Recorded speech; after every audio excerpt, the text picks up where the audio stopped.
Hi guys, George MGR Performance here. Today is Monday. A client brought in his 402 built LS. This engine was built from another shop. This is now why it's here. The reason that it's here is that I ported the cylinder heads for him, and he wants me to just put everything back on and dyno test it. So basically I bought myself a little sonic tester. So I said, since the heads are off, let me just sonic test, which this area will be the thinnest area. Sorry about the white grease there, because I don't know, there's supposed to be some kind of a liquid in there, but they never, I don't know, it was mispackaged and it was never in the box. So I use different kind of, even the lube there works, even the white grease works. So I went all the way through here, all the way through down there. This seems to be the thinnest area. Obviously, if I bring the piston more down, we'll see the block is 5 thou over, okay? So it's 4" 005. So I just wanted to see, since I already have a block here, by sonic testing it, what is gonna put me at.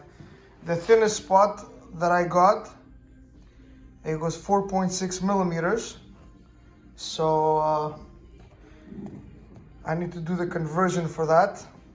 But if I remember correctly, that's about 125 thou. You guys can correct me in the comment section, because right now I'm recording on my phone, so it's kind of almost impossible to do the conversion. So all you have to do is go online and go 4.6 millimeters, convert it to inches, and you see what the thickness is. I think it's about 100 thou, something like that. Don't quote me on that, because I cannot check as on my phone right now, so I cannot go online. But here, it's a free lesson of how far you can take this block, right? It's only 5 thousandths open, and the thinnest spot, and I mean, I didn't go all the way down. It was like 5 millimeters, 5.15.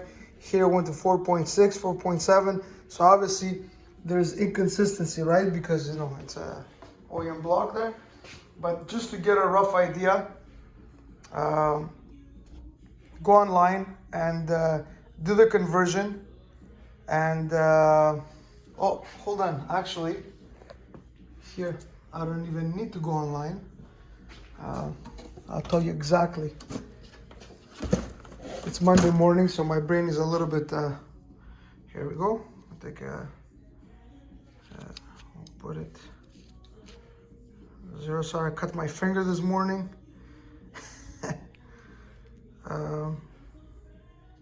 So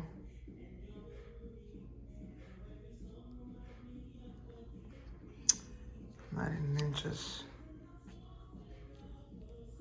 millimeters, 4, let's say 4, yeah, right there.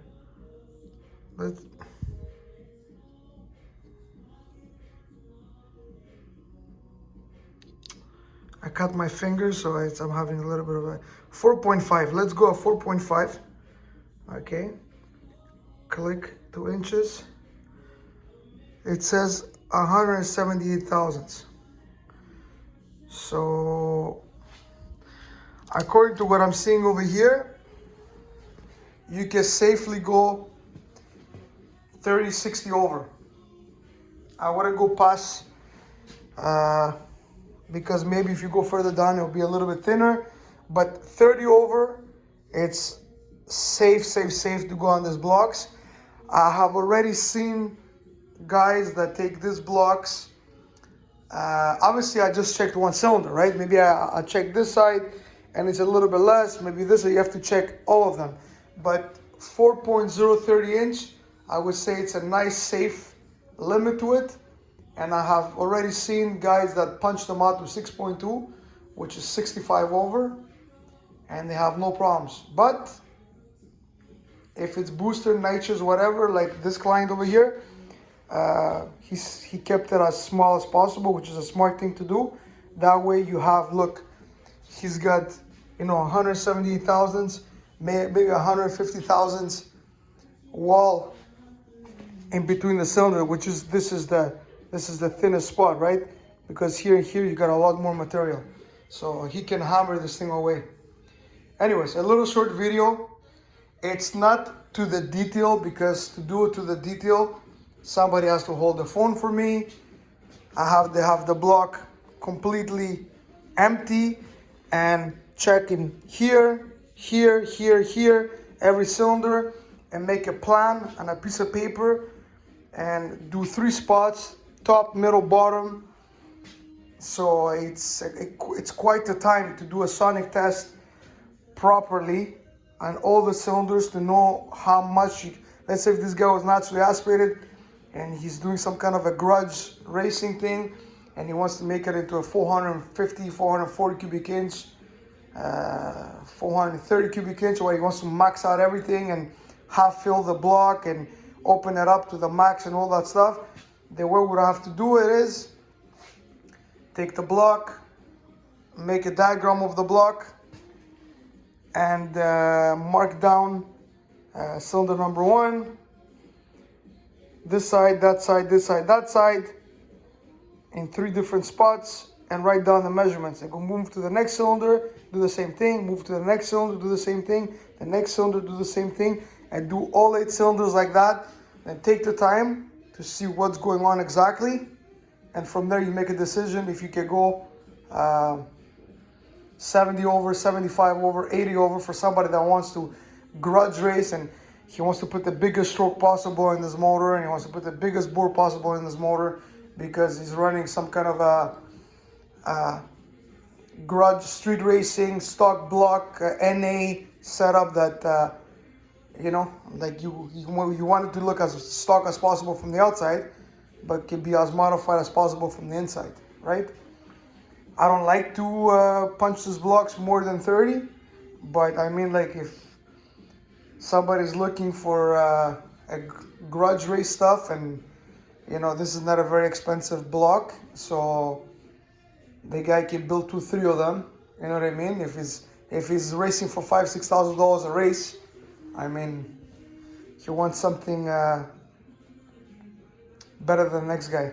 So just a little video on so safely I could say, from the reading I'm getting from this sonic test that I did over here, which is not the most accurate way what I did it, because like I said, I just did a quick video. 30 over would be 100% safe on these blocks, and I've done it multiple times, and I've also seen guys punch them out to 6.2. But before you do that, you gotta do it the proper way. Sonic test every single cylinder, like I said, top, bottom, left, right, and let's say you go about an inch down here in the middle and further down, because up here will be the thickest because it's the deck, so you don't want to bother going there, so you gotta move a little lower. The thinnest spot is always gonna be here because the water is between the cylinders. This side and that side will be the thickest. All right, guys, George from MGR Performance. Just a little video of how much cylinder wall thickness you probably have on a similar block to this. And this is 6 liter Palooza Gen 4. So, no kidding, there's guys pushing these blocks to 1500 horsepower. I have, and a boosted setup, and it's been running now for, I built that motor about 8 years ago. It's still running, and last I heard they did 1200 to the wheels with the F1X. Still the same motor I built 8-9 years ago, and back then he had done the Canadian record for a C5 Corvette, which was 887, 156, and it wasn't even a complete pass. The guy blew off his intake pipe at about 1,000 feet. The clamp let go and there was no boost on the lug. So these blocks are excellent, very good. Boosted application, I will try to keep it to a 4-inch bore. 4-inch 5 thou over like this one, or nitrous. But if you're building some kind of a grudge, top secret, you want to look stock from the outside engine, iron block, you should sonic test every single cylinder, and then you make a decision how far you can take it. I even heard of guys punching them a 4100, and if I'm getting 178 thousandths and it's truly everywhere the same, well, 80 thou for naturally aspirated, and if you half fill the block to the water over there, as long as you don't detonate the shit out of it, I think you'll be fine. You know what I mean? But that's for somebody that wants to push things to extreme situations. You know what I mean? Because let's say somebody is running naturally aspirated and he wants to make it into a 440 cubic inch, and he does some stock heads like those that I got them to flow 360, and it's 14-to-1 compression, 15-to-1 compression, Q16, this, that. This thing can make 850 horsepower, 800 horsepower, you know, on a well thought out build, and it can look completely stock from the outside. So now take the weight out of the car, and the weight comes in at 2450, 2500 pounds, and that thing makes about 850 horsepower with a vacuum pump, a dominator on it, this and that. This thing could be an 8-second naturally aspirated, 870, 880 naturally aspirated motor that looks completely stock from the outside with the exception of an intake and a vacuum pump. You know what I mean? That's what grudge racing is. Make things look as stock as possible and max things out to another level. All right, so if you ever wonder what kind of measurements, thickness you get on a cylinder weld on a Gen 4 6-liter, I can safely say that going 4-inch 30 over, you have absolutely no problems. Have a good day. George from MJR Performance. I tried to start my day with a video because I got a lot of work to do, and I'm gonna keep on making at least 2-3 videos a week. Let's see if I can keep up because I have a lot of work. Have a good day. Have a good day. Thank you very much. If you wanna encourage me to make some more videos, hit a subscribe, hit a like, and I'll keep on making some videos, giving you guys some info from here and there. Thank you.